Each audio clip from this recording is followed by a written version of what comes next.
السلام عليكم ومرحبا بكم في قناة إيناس فوت. كنتمنى تكونوا دوزتوا نهار زوين، واليوم عندنا فيديو جديد ورياكسيون جديدة. خليكم معايا لنهاية الفيديو. You don't seem too happy. Yeah, I've got a passport, Nigel's got a green card. Troy, what's your situation with America? Swam over. I'm visaed up, don't you worry. Already, all done properly. I don't know what you're trying to insinuate here. I was wondering what the status is. Marco is obviously American, Italian as well, but Depends. in the World Cup. Depends on the week. Whoever's in the World American Cup. only. Yeah. You're saying he was still in it. So. Yeah, don't worry, they can still get rid of you. Don't worry. I'm scared. So Morocco then, in the end, Nige, did you feel like it was, you said at half-time, poor first half from them, were you more impressed in the second half? Slightly better second half, but for what we've seen from them and the levels and the standards that they've set, they were nowhere near it today. But this is what this game would bow down to, quality aspect of it. Love everything what Jesse Marsch has done to Canada, what he said, and 100% right. He's inspired a lot of the next generation of Canadian players. Great to see, but I always felt that coming into this game against Morocco, it would be the quality aspect of it. Even without Morocco playing, let's just not even say about 70% good, the quality shined through in the end. You look at the goals that they scored against this Canadian side, that's what's going to happen. I think Canada now have to put themselves on more pressure to say, right, we've set a great foundation, but now to get to that next tier, we have to improve in quality-wise. We have to improve in football intelligence. We have to take it to that next level that we could be spoken about like these next teams, because that's what's always going to shine in the end of the day, the higher you go in the footballing pyramid. They've been a dark horse, haven't they, in the past? Do you think that they're still considered that in this competition, Troy, or are you not as high on them? I don't know. They can cause, on their day, they can cause anyone problems. We saw that with the first game against Brazil. That first half, they were excellent. Probably should have been 2-3-0 up. And then they showed the other side of it, where it's still a young team, it's still a developing team. I think there's still question marks over the coach as well, in terms of it's his first World Cup.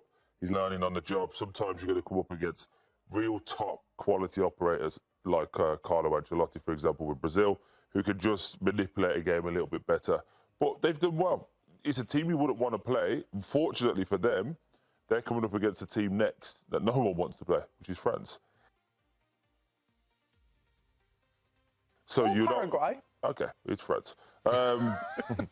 You know, again, ultimately, you can use the Paraguay game, you can use the Canada game very much. These guys can put up great performances, they can work hard, they can run hard, they can do all that fun stuff. But when it comes to the nuances of football, the quality aspect of it, Morocco are just better, France are just better. And 9 times out of 10, the better team will come out on top. And I thought Canada did a great job. Now is when I want to hear Jesse Marsch doing the speeches. Now I want them to tell how great they've been and what a journey this has been on. And obviously we'll get prepared and we'll go again in 4 years' time. But for Morocco, it was just ultimately sit in, bunker in, and then just play through the lines. Eventually Canada run out of steam. It's funny because when Troy said that, just thought about a story back in my playing days. So it was when stats really started to come into football, and managers used to have the distance that players ran or the team ran after a game. And it was when Arsene Wenger was at Arsenal, he brought it in. So obviously our manager thought, okay, you got to run twice as hard and then you get the result. We played Chelsea. Chelsea ran half the distance of our team did, and they beat us 3-0. We covered double the distance. That's the point I'm trying to make to this game here, where yes, you can run, do all that great foundation, but there's going to be moments at the highest level where quality comes into play. When you have quality players, even if they're not playing good or running half the distance that you do, it will show in the end, and that's what happened with this game. I'm not saying it always works that way, but the majority of the time it will. That quality aspect will shine through. I think for Canada, when they look back in their tournament, it's the first ever point, first time that they get a win, first time that they go to the next round, but this was a limit for me. This was the ceiling for where this team was going to go. That was as good as Canada were going to play, and probably as bad as we'll see Morocco play, certainly throughout this tournament, compared to what they did against Brazil, compared to what they did against the Netherlands.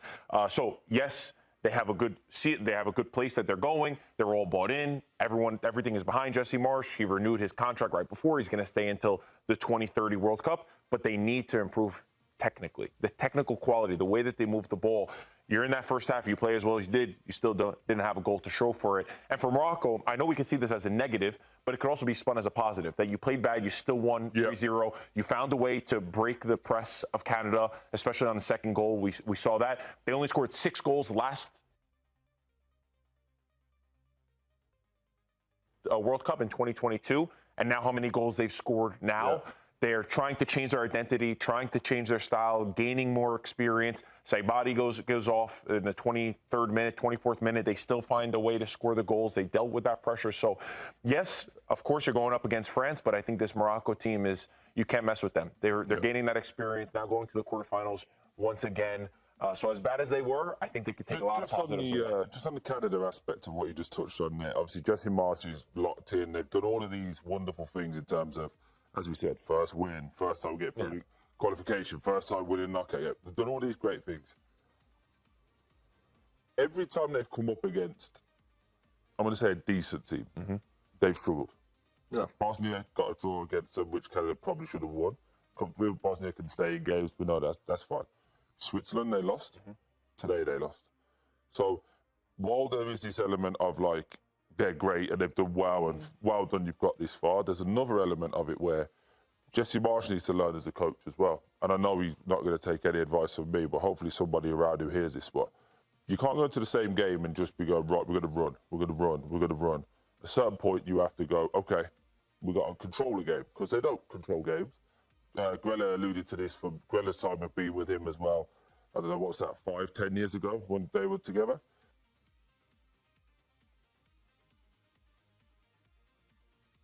Now you're talking about them now not being in that situation to have a plan B, but also they don't score enough goals. Yeah. Again, they scored against Qatar when they had, was it 2 men sent off? It ends up being 6-0. So that changes the stats, but they don't really have a real identity moving forward. So I think there's a lot of question marks still about just how good this Canada team can be. It's a good point, because even in the last match, I mean, that late goal even changed the narrative of them leading into this one. For Morocco, on the other hand, what's the narrative for them now moving forward? Are they better than the team that we saw compete in the World Cup in 22? I would say so. I think it's a different Morocco we're seeing. Marco touched on it really well as well. When you talk about last World Cup, they played very deep, defensive-minded, counter-attacking football. That's the best way to say. This World Cup, we're seeing a progression in Morocco, just like we criticised them in the first half. They want to play through the lines. They want to control the game. Was a bit slow today. Wasn't great. I'll just say, for me, I would look at this for them as players. You'd say, right, bad day at the office. We got the job done. We could take positives from that. In tournament football, you're always going to have that one indifferent game. Doesn't matter what nation you are. They're always going to have that game that's indifferent. You take it now with a win against Canada, knowing that you're going to have tough opponents next against France or Paraguay, and you need to turn up for that. So you'd rather take an indifferent, poor performance today than have gone into that next game and most likely play France and take a poor performance, because that could be an absolute tonking if you played like that against France. Here's a look at the momentum chart. You've got to imagine if it is France and not Paraguay that advances, then it's going to be France with the possession in the next game, right? This is our friends at SofaScore. It was pretty even for the possession, the ball possession, but you can see the momentum was pretty back and forth today, Marco. Yeah, absolutely. And we even showed the stats at halftime.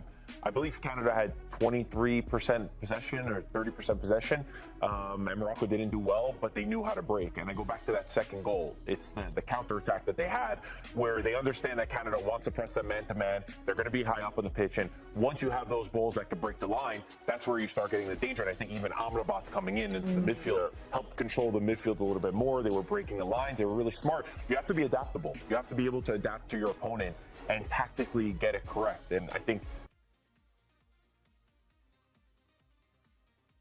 you can make that argument for Canada, but you could also make it tonight for Morocco that they had to adapt to what Canada were able to do.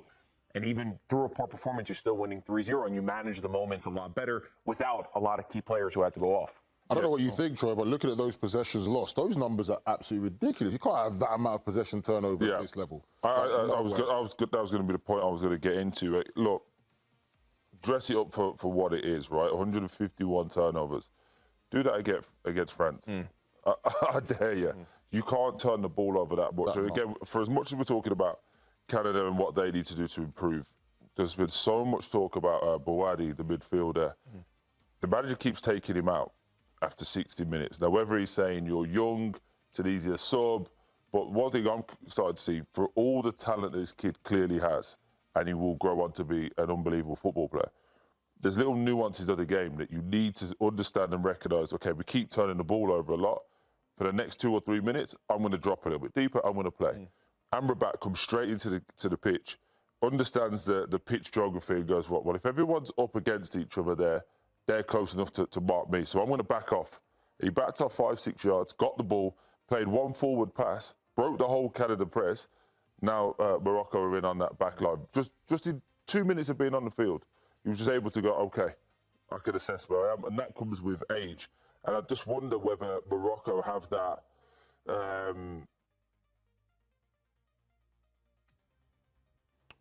youthfulness going against them at this moment, that they can't manage moments, manage the game. Go back to the Brazil game, they're ahead. They should be really putting their foot on the gas. They miss chance after chance after chance. Brazil get back into it. Now it looks like Morocco actually hanging on. So I just wonder, when do they learn these experiences? Nigel, you're a midfielder. You tell me, because you was younger, obviously, being captain and stuff. But then there would have been a moment in your career where it's like, OK, I get it now. It's kind of getting the balance right, just out to what you're saying now. I think that for me, it's more the manager. If he can get the balance right of the team, because he's got experience and he's got youth there, he needs to find the right starting lineup that's got the right balance of experience where, like you said, you shouldn't have to bring on Amrabat now to slow the game down. If Amrabat's there now next to Bouadi and they're playing well, then Amrabat can be the senior player who can say, all right, now I'm going to put my foot on it. You go further up. So that's what it is. You've got to get the balance right of the team that he has, and that's something that the manager hasn't quite got yesterday. Maybe he might be overreacting over this one performance, but we do know they have to improve tremendously because of who they're going to play next. Here's a look at the ratings from SofaScore as well. Troy, get ready, everybody.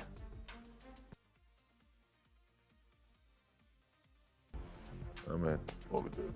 Why? Come on, you don't just be mad. No, Al-Khanusi was terrible, but somehow he's 6.4. So that was good. Obviously, he came off. Amrabat, who we just said, was brilliant when he came into the pitch, but apparently Bouadi, who according to SofaScore was good, came off. So I don't understand it all personally, but yeah, fair is fair. And Amrabat, who we were just talking about, 6.1. 6.1. That's what I mean. I don't understand anymore. Azraoui was great. Yeah, 7.9. They all did all right. It was a solid performance. He has, again, for me, He's questionable. So I'd never come in after a game going, I scored 2, I was great. I'd always fixate on what I needed to do better. What was your reply when you said you were terrible? Because I know you said something. Yeah, it's like, when we go for a drink, I don't care. That's tomorrow's problems. But genuinely, that's what the people I keep around me. You've met some of my friends, very, very, very honest people. We just call it as it is. So. I thought your reply would have been, well, my bonus doesn't sound terrible. It's not always about money, Nigel, but it is always about money. OK, so interesting with the stats then. Morocco, do we all think that their journey is going to come to an end in the next round, unfortunately? I wouldn't write them off, no. Oh, you wouldn't write them off against France? I wouldn't write them off. They'll give anyone a game. They'll give anyone a game. We've seen crazy things in the World Cup. We've seen crazy things in this World Cup. Let me just tell you how this If anything was proven over this World Cup, you have to fight for everything. I don't disagree. Anyone can give it. Because I said what he will do today. No, it's not. Morocco will struggle. I mean, Morocco can win. Sorry, France could struggle. The day of the game, no one can beat France. Yeah. And then when he wins, he goes, I told you, because he picked both of them. That's what he does every time. That's such a lie. I just said, you're basically saying, is there any chance for Morocco in the next game if it's France? Yes. Yeah. I'm saying, yes, there is a chance. What's the percentage split? Like 70-30? 70-30 in favour of France. That is. What would you give, Troy? Based on what we've seen so far? Yeah. 80-20. Okay, you're not that far. I suggested 70-30 for that reason. The only reason I say that is we haven't seen France really tested defensively yet. Only Senegal were really able to push them into an area of like discomfort. But from what we saw in Morocco, and you see 151 turnovers, you're going to turn the ball over to Elise, Mbappe, Dembele, Barcola, Doué. Good luck. But they did well in the other games. Like against the Netherlands, they had Dutch people questioning their identity. How many times have you said, Holland are going to win this tournament? Not win, but don't worry about it. Don't worry about it. It's fine. But they go far. Yeah. David, there's everybody. Yeah, it's true. And like we saw yesterday with Cape Verde, who knows what's going to happen in this World Cup? That was crazy, wasn't it? Yes, and France have to beat Paraguay as well. We're going to be back in just a second here on Golasso Matchday 48 Nations. Stay with us, everybody. As the start of every year, I find myself wondering again, constantly questioning life's mysteries. Stupid things I've ever heard, and I work with you two, so there's a lot of. What about him? He's all right. He's more measured. You two make a lot of stupid mistakes, but finally, genuinely though, in all seriousness, like let's look at it from like a layered point of view. They've just beat you, first and foremost, and we're saying how poor Morocco played. They beat you 3-0, so you just on the surface you'd want to be the team that won 3-0. Just on the surface, tactically they're better. Their under-20s are better, their U17s are better, their academy setups better, their infrastructure for football in general is better, but you would prefer to be Canada. Like, I understand you got to give a positive message out, but do you know when people realise, and people like myself get so frustrated, because when you try and sell me poo in a bag and tell me it's chocolate, I know the difference. Do you know what I mean? Like, stop lying to everyone. Stop it in general. Like last time, oh, you're heroes, you're great. It's a free hit. Now we lose 3-0. I'd much prefer to be us. What's he smoking? What's he smoking? Honestly, I have got no skin in the game. I don't know anyone from Canada. Don't care. Me and Drake aren't friends. I don't give a crap about anything in Canada.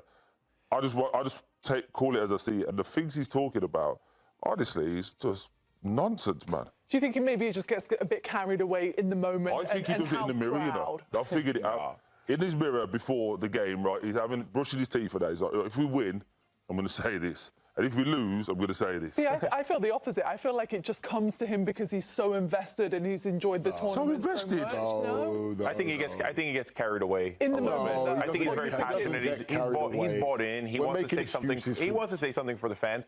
The other part of what he said that I thought was interesting is he said, I'd rather be us because of the way that we were attacking, and we always want to go out attacking. But to me, there are multiple ways to win a football match. Just because you can attack and just because you can press, when you play against a team that's really good with the ball and that could beat your press, then maybe it's not a good strategy to do that. Like, you have to be able, the best teams are able to adapt.